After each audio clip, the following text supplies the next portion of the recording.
The Tetrarchy had arisen under Diocletian, and in the end, despite its initial successes, it was a failure in terms of keeping Rome stable and under a hereditary regime of passing off power from one Augustus to one Caesar and so on. What Diocletian has chosen to do addresses a number of the concerns and a number of the challenges the empire faced in the 3rd century. One element that Diocletian brings in is a redefinition of the way frontiers were to be defended. Emperor Diocletian creates a mobile imperial army, always available to send reinforcements to the vulnerable frontier. One of his most capable imperial soldiers is Constantine, only 17 years old.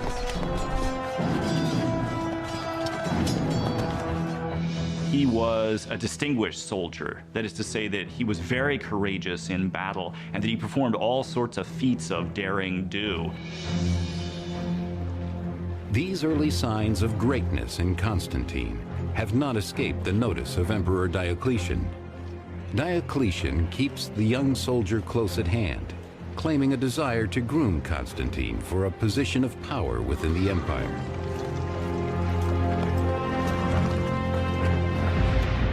Diocletian's other major reform is to divide the empire between 4 co-emperors, one each in Illyricum and Italy, while Constantine's father rules from Gaul. Diocletian himself governs from Nicomedia in Asia Minor. But Diocletian knows how easily his chosen co-emperors could turn on him.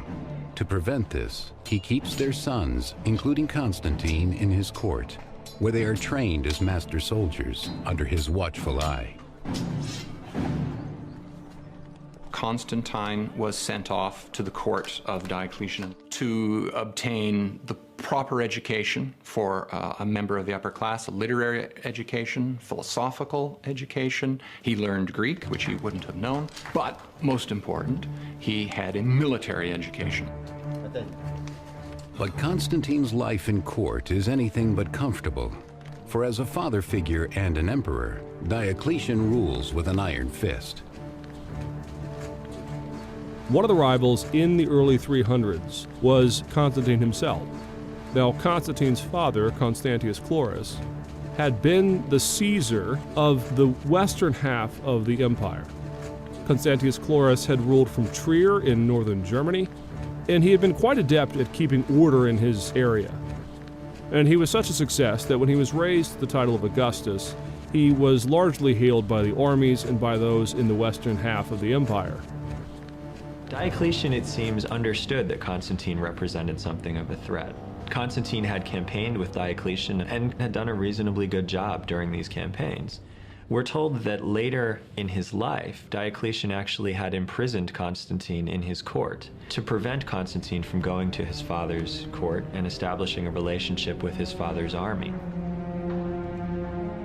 But now, with nothing left to keep him in the east, Constantine resolves to grab hold of his destiny and finally escape Diocletian's grasp. Constantine travels from Nicomedia to Boulogne, Gaul, to meet his father, who now rules Spain, Gaul, and Britain. Constantine's father, Emperor Constantius, is by now old, unwell, and troubled by the extended absence of a son he longs for.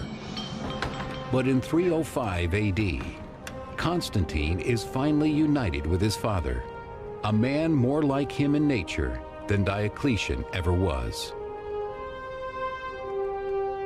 Constantius, as far as we can tell in the West, was a good deal more relaxed in his approach to government, and he certainly found that it was quite possible to ignore some of the things that Diocletian told him to do.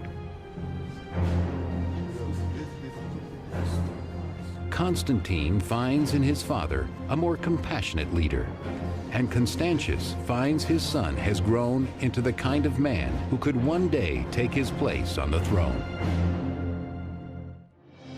One of Rome's 4 co-emperors, Constantius rules over Spain, Gaul, and Britain, now threatened by barbarian Picts.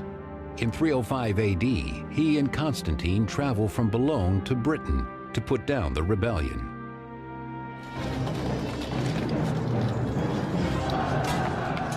The Picts are a ferocious tribe in present-day Scotland that has long plagued Roman Britain. In battle, these bloodthirsty barbarians present a serious challenge for Constantine and his father.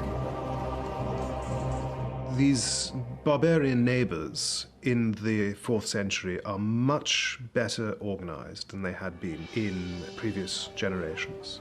The Roman armies faced far more difficult campaigns in Europe than they previously had.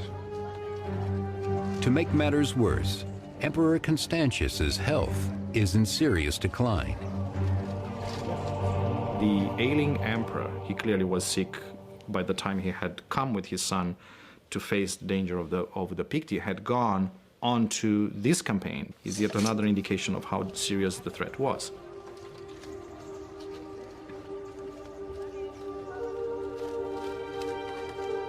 With Constantius's health in question, it is up to Constantine to lead his father's troops and secure their allegiance in battle. When Constantine rejoined his father in the west, Constantius made sure that he began to assume a place in the higher command echelons, that he joined the army on campaign, that the soldiers came to know him, and that he would actually have a natural place within the administration of the Western Empire. This had always been Constantius's hope for him.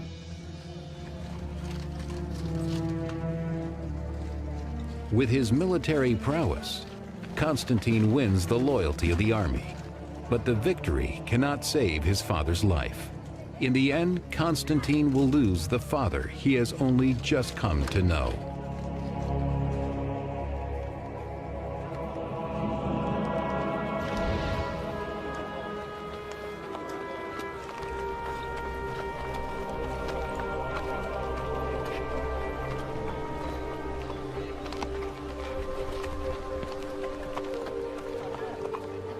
And despite the fact that Constantine was barred from the succession, despite the fact that he was not appointed to be the Caesar of the West, the army knew a good thing when they saw it, and the army always believed that the son of a general, if he had proved himself in battle, would be the next best thing. And so in York, Constantine is proclaimed to be the Augustus of the West. Now this is a usurpation. This is a breakdown of the Tetrarchy. Constantine had been barred, had been excluded from the Tetrarchy, yet because of his prowess in battle and in leadership, and because he was the son of Constantius Chlorus, Constantine was hailed as the Augustus. When his father died, the army thought enough of Constantine that they immediately acclaimed him emperor. In a way, this is a natural occurrence. It was an army that knew Constantine's father, respected Constantine's father, and now knew the son as well. They understood, in a sense, what they were getting with Constantine. In an empire where the death of a ruler too frequently leads to violent coups and ambitious plays for power, Constantine's succession is smooth and bloodless.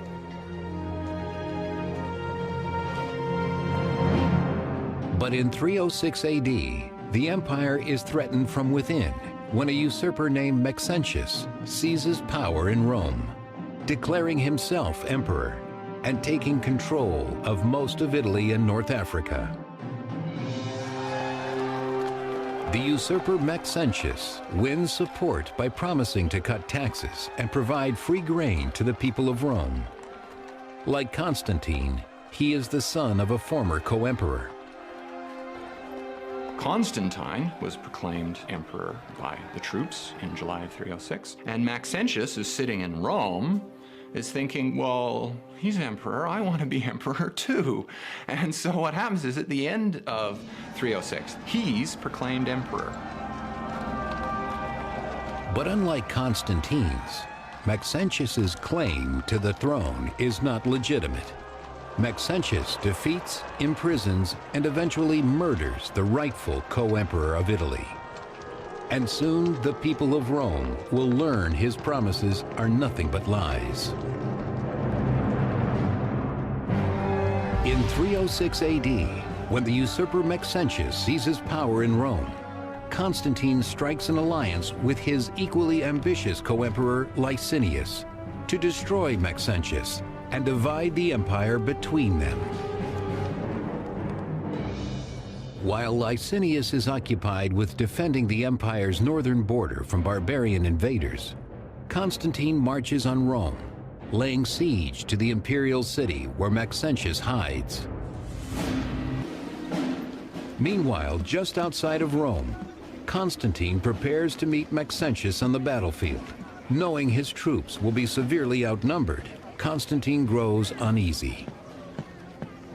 Constantine began to get very concerned about the strength of his forces, and we're told he prayed that some god would help him. On October 28, 312, Constantine had a dream or a vision. It's a bit unclear in the evidence which is which, but in either case, Constantine had a vision of some kind of Christ. The 4th century historian Eusebius of Caesarea records what is supposed to have happened, as recounted to him by Constantine himself. Around noontime, when the day was already beginning to decline, he saw before him in the sky the sign of a cross of light. He said it was about the sun, and it bore the inscription, "Conquer by this." And we are told that Christ comes to Constantine, and that he sees him, and that he gives Constantine a symbol, a sign.